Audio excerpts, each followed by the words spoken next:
bismo razumeli šta je depresija, važno je da napravimo razliku između tuge i depresije. Tuga je reakcija koja se očekuje kada se nalazimo u situaciji kada doživljavamo neki gubitak, neuspeh. I osobe koje se osjećaju tužno uglavnom komuniciraju sa ljudima u svom okruženju o tome kroz šta prolaze. Fokusiraju se na sadašnji trenutak, na to kako mogu to da prevaziđu, koje resurse imaju i gledaju u budućnost sa nekom vrstom nade, znaju da će ta situacija proći ili da će se rešiti. Depresija je tužno ili sniženo raspoloženje koje traje više od 2 nedelje, kao i gubitak interesovanja ili neke vrste zadovoljstva koje takođe traje više od 2 nedelje. Dodatni simptomi koji se javljaju kod osoba koje se suočavaju sa depresijom jesu izmene u apetitu, spavanju, koncentraciji, takođe često imaju izmene telesne težine, vrlo su razdražljive, mogu se javiti i suicidalne misli.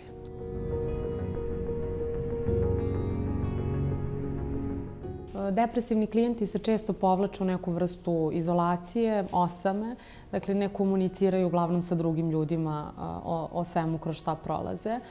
Fokusiraju se na negativne aspekte gubitka ili neuspeha koji su doživeli.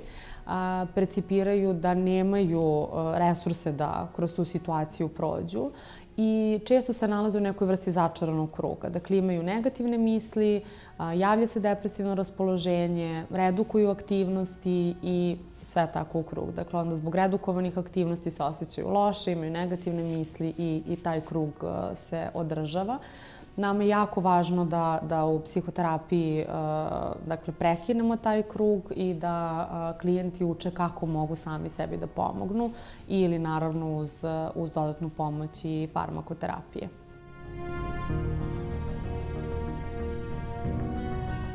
Za početak je važno da identifikujemo koliko ta bezvoljnost traje i povodom čega se javlja.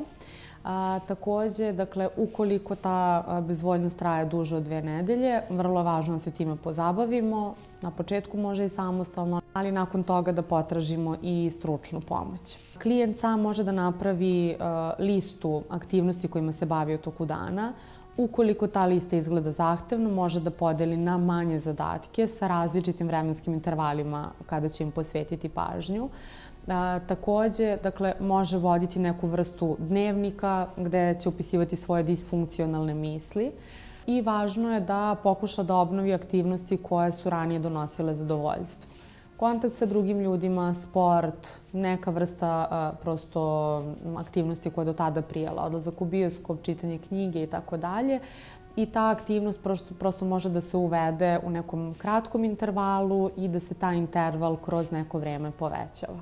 Ukoliko klijent primeti da ta aktivnost ne donosi jednako zadovoljstvo koliko je donosilo ranije, to nije razlog za brigu, to se očekuje da se u ovom stanju dešava, ali je važno biti istrajan i verovatno će uspeti u nekom trenutku samostalno ili uz pomoć da povrati taj osjećaj zadovoljstva koje je ta aktivnost ranije donosila. Socijalna podrška je veoma važna za osobe koje se suočavaju sa depresivnim stanjem. Važno je da budemo tu za njih i da oni to osete.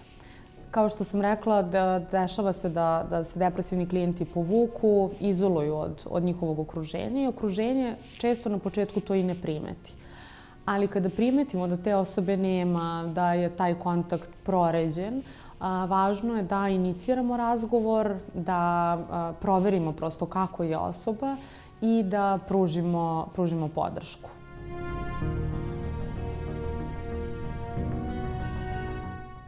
Treba imati na umu da i okruženju može biti izazovno kada imaju prosto osobu koja se suočava sa depresivnim stanjem i okruženje se ne snalazi uvek baš na najbolji mogući način.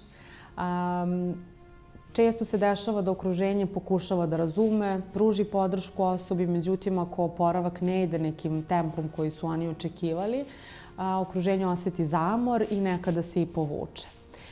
Takođe, simptomi depresije se često percipiraju i kao lenjost i vrlo je važno napraviti razliku između toga. Dakle, ukoliko osoba ima teškoće da ustane iz kreveta, da obavlja dotadašnje aktivnosti na neki uobičajeni način, Dakle, moramo razumeti da osoba možda ima neke simptome depresije i da to nije stvar lenjosti, nego zaista ima teškoće u funkcionisanju. Ukoliko depresivno stanje traje duže od nekoliko nedelja, važno je da se klijenti što pre obrate stručnom licu. Najčešće u rešavanju ovih tegoba uključen psihoterapeut kao i psihijatar, tako da je kombinacija ova dva stručnjaka zapravo najefikasnija u rešavanju ovog problema.